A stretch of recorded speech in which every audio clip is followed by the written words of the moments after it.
Hey, what's going on, guys? So Halo Infinite came out at some point in the last few months, and if you haven't played Halo before, it can be a little difficult to understand exactly what's going on. So today we're gonna be looking at the bottom 10 tips for anyone who wants to step down their game a little bit in general in Halo Infinite. This is gonna be a very complicated list, so make sure you bring a pencil and notebook. The tips I show you today should make a pretty insignificant change to your performance in game, so be sure to pay attention. Let's get into the video. You might be used to aiming for the head in classic FPS games, but in Halo Infinite, you should actually aim at the enemies. You might not realize this, but in this game, players which have their shields still active can only be hurt by being damaged. This might sound confusing to some of you, but it is actually true. While you might think that the Battle Pass offers no functional benefits to help you out while in game, you would be entirely correct. However, you should still use the brightest armor skin possible. The reason for this is that then the enemies will see you first and then they won't shoot at me. If you guys find this video helpful, then it doesn't really matter if you like or subscribe, because I can't think of any interesting videos to make on this game, so you probably won't see it on my channel for a while anyway.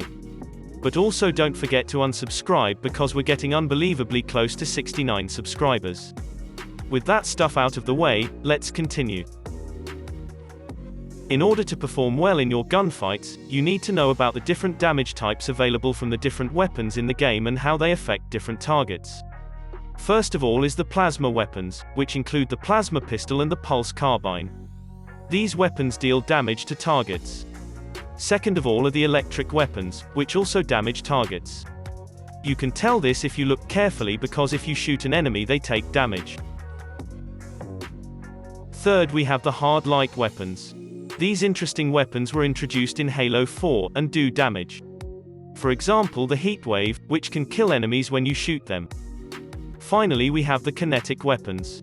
These are, among others, the assault rifle, sidekick, battle rifle, sniper rifle and many more.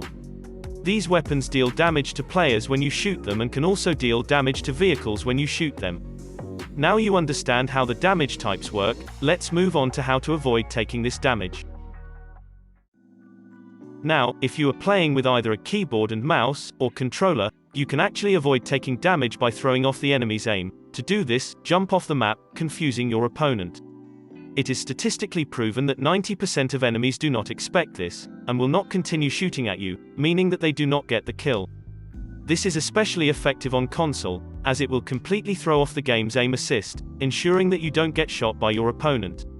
I expect this to get patched pretty soon, so make use of this glitch while you still can.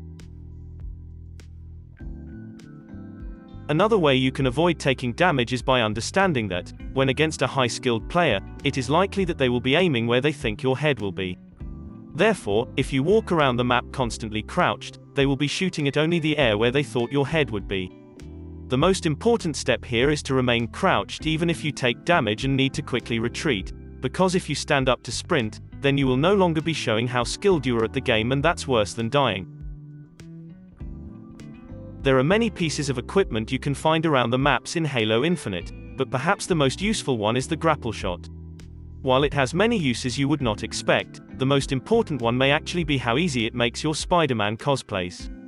All you have to do is press one button, and you zoom through the skies as if you were the friendly neighborhood Spider-Man himself. This can get you the edge you need in a gunfight, as the opponent may be so impressed by your cosplay that they immediately stop shooting you to buy tickets to the new Spider-Man film. Halo Infinite's communication system is more advanced than that in the previous titles. Not only can you use voice chat to communicate with your teammates, but you can also use the new ping function to highlight positions, weapon pickups, vehicles and more. What most players don't realize, however, is that your teammates are probably shit anyway, so there's no point doing any of that and lone wolfing. It is probably more fun anyway. Tip 8 is one that many players often neglect, and that is the kill feed.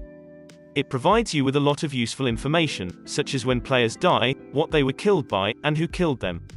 If you run around looking at the kill feed as much as you can, you will notice that when your name appears on the right-hand side of it, you die. You can then use this information to learn what you're doing wrong and how you can avoid dying so much. I think this is one of the few things that actually separates top-level players from high or medium-level players. A bonus tip here is that if you are shooting at an enemy, and you see on the kill feed that the enemy has been killed, you can stop shooting to save ammo, meaning you have to reload less frequently and you can stay in the fight for longer. This tip is especially useful to those who use a controller. You want to be able to use the claw grip on your controller, which is a way of holding your controller that makes it 80% more uncomfortable to hold, results in you losing what remaining enjoyment you still get out of playing video games, and as a bonus makes you look fucking stupid. But more importantly, it will allow you to jump while you are aiming, allowing you to get 5% more kills on average per game. You might not want to play the game anymore, but your results will get slightly better, and that's what is important here. At number 10, I couldn't think of anything else to say, but we need that clickbait title for some reason. So let's say share this video with all of your friends that you definitely have, otherwise literally nothing bad will happen. You are now officially a player of Halo Infinite. You will receive your certificate in the mail within 5 to 10 working days. Okay, bye.